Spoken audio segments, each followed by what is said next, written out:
Hi అండి, welcome to the ASK designs Telugu అండి. ఈరోజు వీడియో వచ్చేసరికి మిర్రర్ వర్క్ సింపుల్గా ఎలా స్టిచ్చింగ్ చేసుకోవాలనేది చూపించబోతున్నాము. మీకు లాంగ్ అండ్ షార్ట్ స్టిచ్చింగ్ అనేది వస్తే కనుక మిర్రర్ వర్క్ చాలా అంటే చాలా ఈజీ అండి. చూడండి, అక్కడ వీడియోలో చూపిస్తున్న విధంగా ఒక లాంగ్ ఒక షార్ట్ అనేది రౌండ్గా అలా చేసుకొని వెళ్తే కనుక మీకు మిర్రర్ వర్క్ అనేది పర్ఫెక్ట్గా వస్తుంది.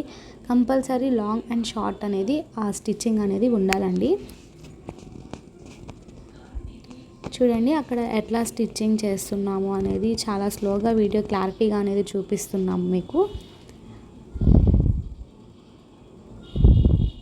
మీరు షార్ట్ కనుక వేసుకోకపోతే కనుక మీకు థ్రెడ్ అనేది బ్యాక్ వచ్చేస్తుంది. కొంచెం గ్యాప్ ఇచ్చి ఫస్ట్ వేసిన లాంగ్ అండ్ షార్ట్ కన్నా కొంచెం గ్యాప్ ఇచ్చి మళ్ళీ లాంగ్ అండ్ షార్ట్ అనేది వేసుకోవాలి. అలా రొటీన్గా long and short, long and short, long and short మొత్తం మిర్రర్ రౌండ్గా ఉంటుంది కదా, ఆ రౌండ్గా లాంగ్ అండ్ షార్ట్ వేసుకుంటూ వస్తే కనుక మిర్రర్ అనేది ఫినిష్ అవుతుంది.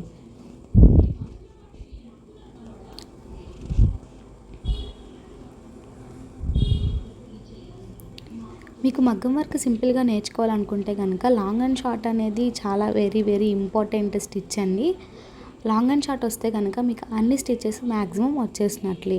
అట్లాగే చైన్ స్టిచ్ కూడా మీరు బాగా పర్ఫెక్ట్గా నేర్చుకుంటే కనుక మీకు లాంగ్ అండ్ షార్ట్ అనేది ఈజీగా వస్తుంది. లాంగ్ అండ్ షార్ట్ పర్ఫెక్ట్గా వస్తే కనుక ఇంకా అన్ని స్టిచెస్, అన్ని మోడల్ స్టిచెస్ అనేవి మీకు పర్ఫెక్ట్గా వస్తాయి. అంతేనండి, సింపుల్గా మిర్రర్ వర్క్ అనేది స్టిచ్చింగ్ అయిపోయింది. రౌండ్గా అదంతా వేసిన తర్వాత మళ్ళీ మీకు నీట్ ఫినిషింగ్ కోసం చైన్ స్టిచ్ అనేది ఆ రౌండ్గా వేసుకుంటే సింపుల్గా మీకు మిర్రర్ వర్క్ అనేది వచ్చేస్తుంది. ఓన్లీ మిర్రర్తో మీరు బ్లౌజ్ సింపుల్గా చేసుకోవచ్చు. మిర్రర్ వర్క్ అనేది చాలా బాగుంటుంది.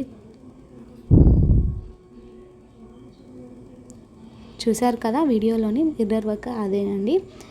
మీరు కూడా సింపుల్గా ఇలా వర్క్ అనేది చేసుకోవచ్చు. ఇంకా ఏమైనా డౌట్స్ ఏమైనా ఉంటే కనుక కామెంట్ సెక్షన్లో కామెంట్ చేయండి. క్లియర్గా ఇంకా వీడియో ఏమైనా కావాలంటే కనుక మళ్ళీ క్లియర్ కట్గా వీడియో చెప్తాము. ఇంకా ట్యుటోరియల్ వీడియోస్ ఏమైనా కావాలంటే కామెంట్ చేయండి. చైన్ స్టిచ్ నుంచి బేసిక్ స్టిచెస్ అనే వీడియో క్లియర్గా పెడతాము. మరిన్ని వీడియోస్ కోసం మన ఛానల్ని సబ్స్క్రైబ్ చేసుకోండి. వీడియో కనుక నచ్చినట్లయితే కనుక లైక్ చేసి షేర్ చేయండి.